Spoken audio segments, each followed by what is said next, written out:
বন্ধুরা, তারকেশ্বর এসে এক ভক্ত কি বলল শুনুন। তোমাকে কেমন লাগছে এখানে দাদা ভাই? তারকেশ্বরে এসে আমাদের মাননীয় মুখ্যমন্ত্রী যিনি আছে শুভেন্দু অধিকারী, ওনাকে অসংখ্য ধন্যবাদ। উনি যেটা করেছে আজকে আমাদের বর্তমান সরকার হয়ে ওনাকে অসংখ্য সম্মিলিত হয়ে ওনাকে সম্মানিত জানায়।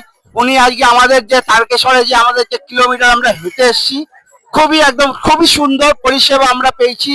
আর আমরা আগে গিয়ে আমরা আশা করি ওনার কাছে, মাননীয় আমাদের মুখ্যমন্ত্রী শুভেন্দু অধিকারীর কাছে, যে আগে গিয়ে আরো খুবই ভালো আমরা পরিষেবা পাবো।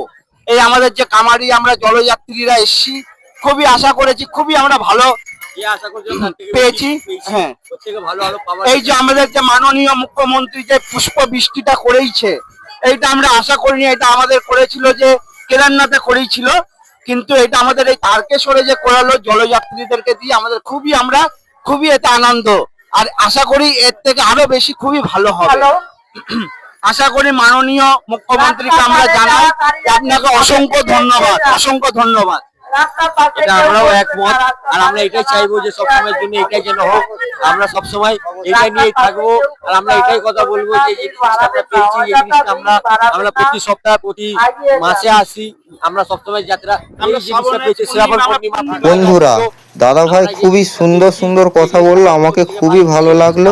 তো যারা এখনো আসতে চাও তারা চলে আসো, তোমাদেরকেও খুব ভালো লাগবে। তো দাদা ভাইকে অনেক অনেক ধন্যবাদ জানাই। ভালো থাকবে, সুস্থ থাকবে দাদা ভাই।